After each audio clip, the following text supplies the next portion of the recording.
किसी ने क्या खूब कहा है कि बेवजह न दिल पे बोझ भारी रखिएगा, जिंदगी एक जंग है साहब, इसे जारी रखिएगा, इसे जारी रखिएगा, इसे जारी रखिएगा। हेलो दोस्तों, नमस्कार। मेरा नाम उत्तम केवट। दोस्तों, आज no comedy, no drama, no मजाक, आज ओनली जिंदगी की एक छोटी सी कहानी।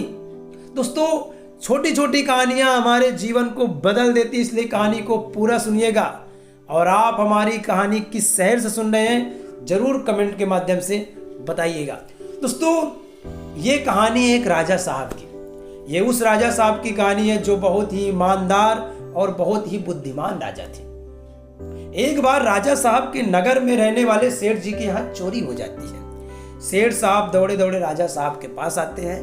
राजा साहब को चोरी होने की पूरी बात बताते हैं।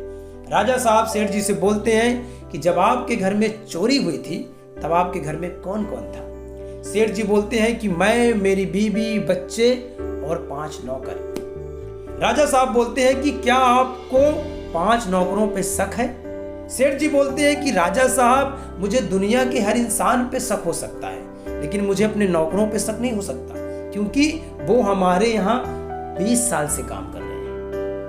फिर भी सेठ जी की बात सुनकर राजा साहब उन नौकरों को अपने दरबार में बुलाते हैं, 5 नौकरों को, और नौकरों से बोलते हैं राजा साहब कि सच सच बता दो, सेठ जी का सामान किसने चोरी किया है, हम किसी को भी सजा नहीं देंगे। फिर भी नौकर यही बोलते हैं कि राजा साहब, हमने चोरी नहीं की, हमने चोरी नहीं की, हमने चोरी नहीं की। राजा साहब बड़े चिंतित में हो जाते हैं। राजा साहब परेशान हो जाते हैं कि सेठ जी का सामान अगर नौकरों ने नहीं चुराया तो किसने चुराया।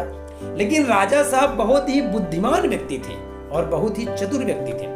उन्होंने अपनी बुद्धि का इस्तेमाल किया और सेनापति से कहा कि सेनापति, एक समान एक साइज की 5 लकड़ी लाई जाए। सेनापति ने 5 एक साइज की लकड़ी लाई और राजा साहब ने एक एक लकड़ी नौकरों को पकड़ा कर कहा, सच सच बता दो किसने चोरी की, वरना आज रात जिसने भी चोरी की है ये लकड़ी उसकी 1 इंच बढ़ जाएगी।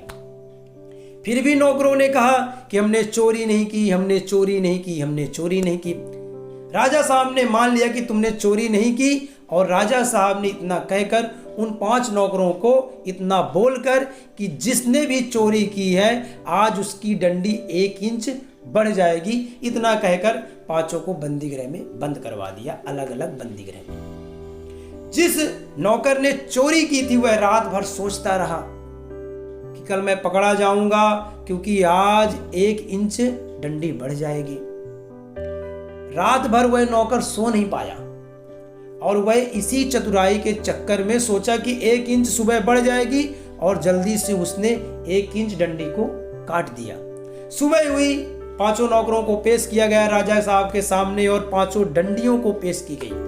उनमें से देखा गया कि एक डंडी छोटी है। दोस्तों, उसी वक्त चोर राजा साहब के सामने पकड़ा गया। दोस्तों, इस कहानी से हमें सीख मिलती है कि जब आपके सामने कठिन परिस्थिति आए, जब आप समस्याओं से घिर जाएं, जब आपको कुछ समझ में नहीं आए, तो आप थोड़ा सा सोचिए, विचारिए और आप अपने बुद्धि का इस्तेमाल कीजिए, क्योंकि बुद्धि से किया गया कार्य, सोच समझ के किया गया कार्य, बुद्धिमानी से किया गया कार्य आपको सफलता की राह दिखाता है। हम मानव इंसान अपने सपनों की ओर लगातार बढ़ते हैं, जल्दबाजी में जल्दी सपनों को पाना चाहते हैं। कभी कभी हम अपनी बुद्धि का इस्तेमाल नहीं करते, हम दूसरों की बुद्धि का इस्तेमाल करते हैं। इसलिए दोस्तों, जब भी आप कोई भी कार्य करिए, जब भी आपके सामने परिस्थिति आ जाए, तो उस राजा से थोड़ा सा सीख लीजिएगा और अपनी बुद्धि का इस्तेमाल कीजिएगा। यकीनन आपको सफलता मिलेगी और आप अपने सपनों को जरूर सफल होंगे।